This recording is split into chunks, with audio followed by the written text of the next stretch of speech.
Estamos aqui então no laboratório de restauro do Palácio do Governo para mostrar para vocês como é feita essa higienização, os tipos de materiais, e você pode aí na sua escola separar uma sala ou mesmo fazer essa atividade ao ar livre. Então a gente vai treinar o olhar de vocês para perceber no ambiente que está inserido o seu objeto, se está causando alguma degradação e ensinar essa higienização, um melhor acondicionamento, um manuseio correto para a preservação do seu patrimônio.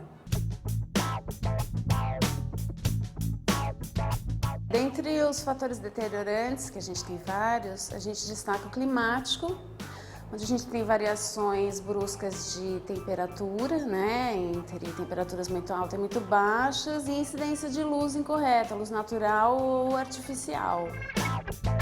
Os ambientais, a gente costuma destacar os poluentes, os gases que estão em suspensão, aí também englobam poeira, fuligem. Os biológicos são as infestações por pragas, conhecidos como cupim, broca, traças, e também os microbiológicos, são fungos e bactérias. Os humanos, a gente costuma destacar aí a falta de conhecimento por parte do público e a negligência. O importante é você treinar o olhar. Tendo esse treinamento do olhar, tomar as medidas para poder cuidar do acervo da sua escola. Nessa imagem, a gente mostra uma mesa em que as pessoas colocaram vasos de flor. Então essa umidade causou todas essas manchas. Então muita falta de conhecimento acaba causando isso. Para se tirar essa mancha da madeira, você vai ter que fazer uma intervenção. E uma pessoa leiga vai acabar fazendo uma intervenção que vai prejudicar muito mais a obra. Então é o momento de parar, diagnosticar e escrever que a sua obra está com este problema e procurar uma ajuda especializada. A nossa intervenção vai ser apenas de higienização. Quando se pode fazer essa higienização? É isso que você vai fazer no seu patrimônio. Os objetos mais comuns encontrados nas escolas são santos em madeira, relógios, móveis, cadeiras, carteiras, vasos em porcelana, quadros a óleo, gravuras montadas em vidro, bustos em metal. São peças que fazem parte do acervo cultural da escola. Se você tem obra em algum lugar que tem infiltração, obra em que a obra esteja exposta ou armazenada num lugar em que tenha muita umidade, verificar se há resquícios de pozinho de cupim, se há furos de broca, se as obras estão realmente armazenadas ou expostas de maneira correta. A gente tem aqui a imagem do verso de uma obra acidulado, devido à temperatura muito elevada, que fez com que tivesse uma acidez grande no verso da obra, ela ficou marcada. Como alterações cromáticas, incidência de luz inadequada, tanto luz artificial como a luz natural. Isso a gente diz quando a obra está perto de alguma janela em que bate a luz solar, que tem raio ultravioleta, raio infravermelho, e ela, com o tempo, ela vai alterando as cores originais do quadro. Aqui nessa foto a gente tem as altas taxas de umidade e presença de fungo, que são causadas pela alta taxa de umidade. Aqui também um exemplo de presença de fungo no verso. Como ele aparece na frente, o verso também fica com essa intervenção. Nessa outra foto, a gente tem o verso de uma obra com excesso de sujidades, porque é a partir daí que a gente tem a proliferação de fungos, bactérias e pragas.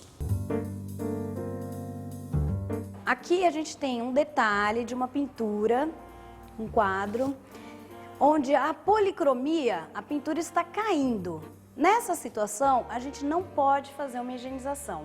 Essa é a situação típica que temos que chamar um especialista, onde ele vai fazer uma intervenção restauradora. Aqui não dá para fazer uma higienização. Se você for fazer uma higienização, você vai arrancar a pintura e vai acabar causando um dano muito maior para a obra. Outro detalhe, na moldura também, que apresenta o mesmo problema, está com perda de policromia, então não pode ser feita a higienização nessa situação. Então, se você encontrar um quadro nessa situação na sua escola, o ideal é que, se ele estiver exposto na parede, você retirar ele da parede e guardar em um local separado, sem embalar completamente, não vedar ele, porque você pode, com isso, criar um microclima, proliferar fungos. Então, o ideal é que ele fique separado, guardado em um lugar, sem embalar, até você conseguir contactar algum especialista para fazer o restauro. Essa obra é feita sobre madeira, a madeira perde e ganha umidade. Então, quando você tem altas taxas de alteração de temperatura no mesmo ambiente, a madeira ela vai movimentar e a tinta não. Então, o que acontece? A tinta solta. Esse é um problema grave. Aqui a gente tem a corrosão de metais, também causada pelos agentes poluentes, agentes biológicos e também pela elevação e baixa temperatura. Nessa imagem, a gente tem o verso de uma madeira completamente atacado por cupim. O cupim, ele é muito perigoso porque muitas vezes você não vê, você não percebe. E quando você vai dar uma batidinha, está completamente oco. Essa outra imagem mostra um ataque intenso de broca também. A broca, diferente do cupim, em vez de formar galerias, ela faz esses furinhos, que é no momento em que ela está saindo da madeira. Os resquícios da broca, diferente do cupim, que são granulados e são umas bolinhas, o da broca parece um pó de serra. Aqui a pessoa acabou colocando um remendo no verso, porque devia ter um rasgo, e esse remendo vai passar para frente da pintura, vai marcar a pintura e acaba tendo um problemão para o restaurador acabar arrancando, tirando, desfazendo essa intervenção. A gente tem que ver o que tem de problema na obra e até que ponto a gente pode interferir ou não. Outro fator deteriorante que a gente vê que estraga muito é uma embalagem e um transporte inadequado. Se você fizer uma embalagem com papel inadequado, uma colocação errada no caminhão, essa obra pode tombar e quebrar. Se você tiver que emprestar as obras da sua escola ou transportar, é bacana, é legal você procurar uma empresa especializada. Por quê?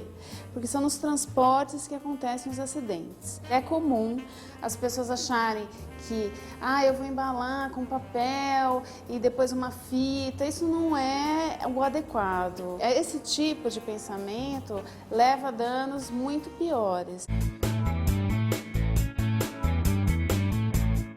Na sua escola, mesmo que você não tenha um espaço como esse, você pode estar utilizando uma sala para condicionar as obras.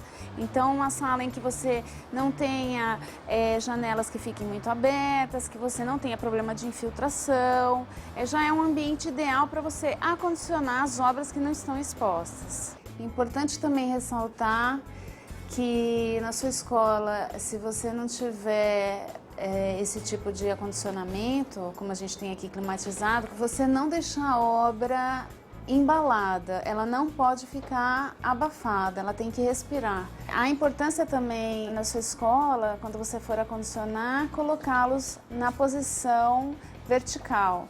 Sempre frente com frente, verso com verso, sempre procurando agrupar peças e quadros do mesmo tamanho para fazer e não enfileirar em números muito grandes.